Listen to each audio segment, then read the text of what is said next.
ಒಂದು ಹಳ್ಳಿಲಿ ಒಂದು ಬಾವಿ ಇರುತ್ತೆ. ಆ ಬಾವಿ ಒಳಗಡೆ ನೀರ್ ತೆಗಿಬೇಕು ಅಂತ ಕೊಡಪಾನ ಕೆಳಗಡೆ ಬಿಟ್ರೆ ಹಗ್ಗ ಕಟ್ಟಿ ಮೇಲೆ ಎಳೆದಾಗ ಕೊಡಪಾನನೇ ಇಡ್ತಿರ್ಲಿಲ್ಲ, ಬರೀ ಹಗ್ಗ ಮೇಲೆ ಬರೋದು. ಆ ಊರಿನ ಜನ ಎಲ್ಲ ಹೆದರ್ಕೊಂತಾರೆ, ಬಾವಿ ಒಳಗಡೆ ಬ್ರಹ್ಮ ರಾಕ್ಷಸ ಇದ್ದಾನೆ ಅಂತ ಹರಡಿತೆಲ್ಲ ಕಡೆ.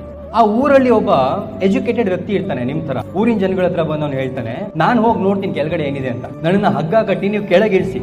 ಬಟ್ ಒಂದು ಷರತ್ತು, ಹಗ್ಗ ಇಟ್ಕೊಳ್ಳೋರಲ್ಲಿ ನನ್ನ ಅಣ್ಣ ಮತ್ತೆ ನನ್ನ ತಮ್ಮ ಇಬ್ಬರಿದ್ದಾರೆ, ಅವರಿಬ್ರು ಕೂಡ ಹಗ್ಗ ಇಟ್ಕೊಳ್ಳೋರ ಪೈಕಿ ಅವರಿಬ್ರು ಮುಖ್ಯವಾಗಿರ್ಬೇಕು. ಸೊ ಊರವರೆಲ್ಲ ಒಂದು 10 ಜನ ಸೇರ್ಕೊಂಡು ಅವನ್ನ ಹಗ್ಗಕ್ಕೆ ನೀಟಾಗಿ ಕಟ್ಟಿ ಬಾವಿ ಒಳಗೆ ಇಳಿಸ್ತಾರಂತೆ 10 ಜನ ನಿಧಾನಕ್ಕೆ.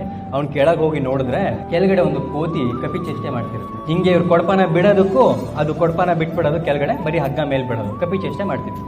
ಸೊ ಇವನೇನ್ ಮಾಡ್ದ, ಎಜುಕೇಟೆಡ್ ವ್ಯಕ್ತಿ ಗಾಬರಿ ಆಗ್ಲಿಲ್ಲ, ಅವನ ಜೇಬಲ್ಲಿ ಒಂದು 4 ಶೇಂಗಾ ಕಾಳಿತ್ತು, ತೆಗೆದು ಆ ಕೋತಿ ಕೈ ಕೊಟ್ಟ. ಆ ಕೋತಿನ ನಿಧಾನವಾಗಿ ತಮ್ಮ ಭುಜದ ಮೇಲೆ ಹತ್ತಿಸ್ಕೊಂಡ. ಎಳಿರಿ ಎಳಿರಿ ಅಂತ ಕೂಗ್ದ. ಸೊ ಹೊರಗಡೆ ಇರೋರಿಗೆಲ್ಲ ಏನಿತ್ತು, ಮೊದಲೇ ಭಯ, ಬ್ರಹ್ಮ ರಾಕ್ಷಸ ಇದ್ದಾನೆ ಅಂತ ಭಯದಲ್ಲಿ ಎಳಿತಿದ್ರು.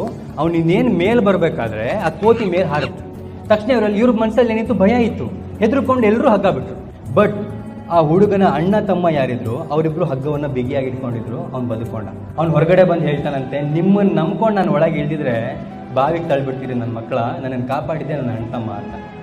ನಮ್ಮ ಫ್ಯಾಮಿಲಿಯಿಂದ ದೂರ ಆಗಿ ಇನ್ಯಾರಿಗೂ ಹತ್ರ ಹೋಗ್ತೀವಿ. ಹೊರಗಿನವ್ರನ್ನ ನಂಬಿ ಬೇಡ ಅಂತಿಲ್ಲ, ಬಟ್ ನಿಮ್ಮ ಅಣ್ಣ ತಮ್ಮಂದ್ರನ್ನ ಹತ್ರ ಇಟ್ಕೊಂಡಿರಿ ಯಾವಾಗಲೂ ಕೂಡ, ಬಿಕಾಸ್ ಅವರೇ ನಿಮ್ಮನ್ನ ಕಾಯೋದು.